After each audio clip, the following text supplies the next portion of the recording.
Shalom, Assalamualaikum warahmatullahi wabarakatuh. Om Swastiastu, Namo Buddhaya, Salam Kebajikan. Perkenalkan, nama saya Indri Aprilia Tumewu dengan NIM 241021083 dari kelas A2 Keperawatan semester 2 dan saya mahasiswa aktif Universitas Pembangunan Indonesia Manado, Fakultas Keperawatan, Program Studi Ilmu Keperawatan. Pada saat ini saya akan menjelaskan tentang metode pendidikan kesehatan. Metode adalah cara teratur atau sistematis yang digunakan untuk melaksanakan suatu pekerjaan agar tercapai tujuan sesuai dengan yang dikehendaki. Metode pendidikan kesehatan yang pertama untuk meningkatkan kesadaran akan kesehatan dengan cara ceramah, kerja kelompok, media massa, dan kampanye. Yang kedua, menambah pengetahuan dan menyediakan informasi yaitu dengan cara one-to-one teaching, seminar, media massa, kampanye, dan group teaching. Yang ketiga, mengubah kebiasaan dengan cara mengubah gaya hidup, kerja kelompok, latihan keterampilan, training, dan metode debat. Yang keempat, mengubah lingkungan dengan cara bekerja sama dengan pemerintah untuk membuat kebijakan berkaitan dengan kesehatan. Yang kelima, self-empowering, dengan cara meningkatkan kemampuan diri, mengambil keputusan, kerja kelompok, latihan, simulasi, metode pemecahan masalah, dan peer teaching method. Selanjutnya, metode individual. Digunakan untuk membina perilaku baru atau membina seseorang yang telah mulai tertarik pada suatu perubahan perilaku atau inovasi. Selanjutnya, interview atau wawancara antara petugas kesehatan dengan klien untuk mengetahui apakah klien memiliki kesadaran dan pengertian yang kuat tentang informasi yang diberikan atau perubahan perilaku yang diharapkan. Selanjutnya, metode kelompok. Metode ini terdiri dari yang pertama, kelompok besar lebih dari 15 orang dengan cara ceramah. Metode ini baik untuk sasaran pendidikan tinggi maupun rendah. Dalam melakukan ceramah harus memiliki persiapan dan pelaksanaan. Yang kedua, seminar.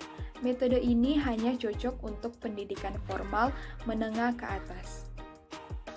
Yang ketiga, kelompok kecil kurang dari 15 orang, yaitu dengan cara diskusi kelompok. Metode yang dilaksanakan dalam bentuk diskusi antara pemberi dan penerima informasi biasanya untuk mengatasi masalah. Selanjutnya, brainstorming. Metode ini merupakan modifikasi metode diskusi kelompok yang diawali dengan pemberian kasus atau pemicu untuk menstimulasi tanggapan dari peserta. Selanjutnya, snowballing. Metode di mana kesepakatan akan didapatkan dari pemecahan menjadi kelompok yang lebih kecil, kemudian bergabung dengan kelompok yang lebih besar. Selanjutnya, boost group. Kelompok langsung dibagi menjadi kelompok-kelompok kecil yang kemudian diberi satu permasalahan yang sama atau tidak sama dengan kelompok lain. Selanjutnya, role play. Metode ini, beberapa anggota kelompok ditunjuk sebagai pemegang peran tertentu untuk memainkan peranan, misalnya sebagai dokter puskesmas, perawat, atau bidan, dan sebagainya. Selanjutnya, permainan simulasi. Metode ini merupakan gabungan antara role play dengan diskusi kelompok. Pesan-pesan kesehatan disajikan dalam beberapa bentuk permainan seperti permainan monopoli. Selanjutnya, metode massa. Metode pendidikan kesehatan secara massa dipakai untuk mengkomunikasi pesan-pesan kesehatan yang ditujukan kepada masyarakat yang sifatnya massa atau publik. Sekian pembahasan saya tentang metode pendidikan kesehatan.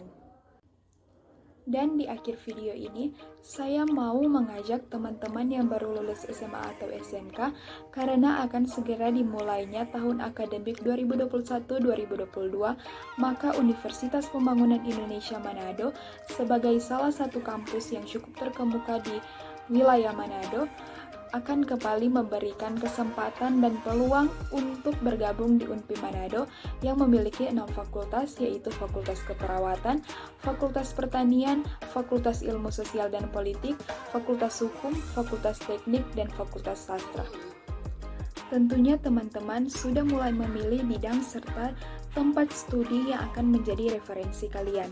Buat teman-teman yang ingin melanjutkan studi di bidang kesehatan, terutama ilmu keperawatan, saya akan menyarankan kampus yang bagus untuk teman-teman, yaitu Universitas Pembangunan Indonesia Manado yang menyediakan Fakultas Keperawatan dengan program studi ilmu keperawatan S1 dan profesi nurse dengan kualitas pendidikan yang bagus.